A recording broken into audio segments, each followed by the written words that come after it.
உடம்புல உயிர் தங்கி இருக்க வரைக்கும் வேணா எல்லாரும் நான் இருக்கிற நீ இருக்கிற நான் இருக்க நீ இருக்க சும்மா பேருக்கு சொல்லுவாங்க. கூட்டு பாருங்க, ஒரு ஆள் வரமாட்டான். ஏதாவது ஆபத்து காலத்துல ஒரு போன் அடிங்க, ஏ மாப்பிள்ள இந்த சிக்கிக்கிண்டா கொஞ்சம் வாடான்னு கூட்டு போனேன், ஏ கொஞ்சம் முன்னாடி சொல்லியிருந்தா பரவாயில்ல, நான் வேற இங்க போயிட்டேனேடா அங்க போயிட்டேனேம்மா.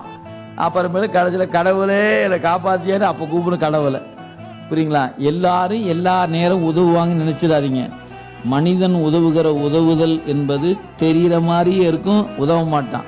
கடவுள் உதவாத தெரியாத மாதிரியே இருப்பார், ஆனா உதவுல அவன் தான் முன்னாடி நிற்பான்.